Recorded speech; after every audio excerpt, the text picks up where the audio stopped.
छत्रपती संभाजीनगरमध्ये ठाकरे गटाच्या आंदोलनाला सुरुवात झालेली आहे। महिलांकडून जोरदार घोषणाबाजी केली जाते। याबद्दल आणखी माहिती घेऊ, आपले प्रतिनिधी दत्ता कानवटे आता आपल्या सोबत आहेत। दत्ता, काय भूमिका आहे, काय म्हणणं आहे आंदोलनकर्त्यांचं? नक्कीच काल बदलापूरमध्ये जी काही घटना घडली होती त्या घटनेचा निषेध छत्रपती संभाजीनगरमध्ये केला जातोय।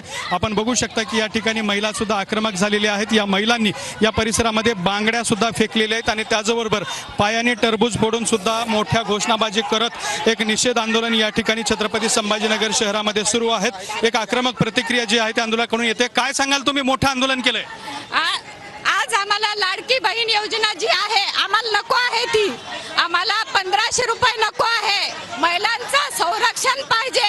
माता भगिनी आज 6 वर्षे कॉलेजला जाणाऱ्या मुली, महिलांचं संरक्षण पाहिजे अशा स्वरूपाची भूमिका व्यक्त केली आहे। चंद्रकांत खैरे सुद्धा या ठिकाणी दाखल झालेले आहेत।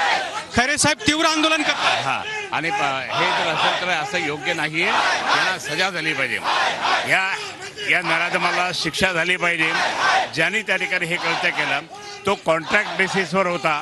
ती आदर्श शिक्षण संस्था जी आहे ती संघ आणि भाजपाच्या लोकांची कोतवालांची आहे। जर त्या शिस्तबद्ध शाळेमध्ये जर असे प्रकार होत असेल, त्यांनी कुठली कंप्लेंट पण नाही दाखल केली पोलीस स्टेशनमध्ये, आणि त्यामुळे या ठिकाणी त्यांच्यावर पण कारवाई झाली पाहिजे। ती संस्था रद्द केली पाहिजे आणि त्या मुलींवर जे काही अत्याचार झाला त्या अत्याचार करणाऱ्या लोक फाशी दिली पाहिजे। अत्यंत आक्रमक प्रतिक्रिया चंद्रकांत खैरे सुद्धा देत आहेत। मोठ्या संख्येने लोक जमलेले आहेत। आपण सुद्धा या ठिकाणी बघू शकताय की जोरदार घोषणाबाजी सुद्धा केली जाते। शेकडो शिवसैनिक जमलेले आहेत आणि संताप व्यक्त केला जातोय। काय सांगाल? खरं म्हणजे संपूर्ण महाराष्ट्राला खाली मान लावणारी ही अतिशय शर्मेची बाब आहे। 3.5 वर्षाच्या मुलींवर त्या आदर्श विद्यालयाचा एक शिपाई लैंगिक अत्याचार करतो आणि त्याला सपोर्ट जो आहे त्या संस्थेचे एक आपटे नावाचे जे सदस्य ते भाजप कनेक्शन आहे। आणि मला वाटतं यांच्याच सत्ताधारी पक्षाचे आमदार म्हणतात कायदा गेला उडत, म्हणजे यांच्यात आता कायद्यावर विश्वास नाही। हे एका दृष्टीने भाजपच्या गृहमंत्र्याला आव्हान आहे आणि मला वाटतं प्रचंड रोष त्यांच्यामध्ये सुद्धा आहे। आणि मला वाटतं हा प्रचंड रोष महाराष्ट्राच्या जनतेमध्ये आज निर्माण झालेला आहे। एकीकडे लाडकी बहीण आणि दुसरीकडे लाडक्या बहिणींच्या मुलींना संरक्षण नाही, हे फक्त दिखावा आहे यांचा लाडकी बहीण। अत्यंत प्रतिक्रिया या ठिकाणी तीव्र यायला लागलेली आहेत। अजून एक प्रतिनिधी आपल्या सोबत आहेत।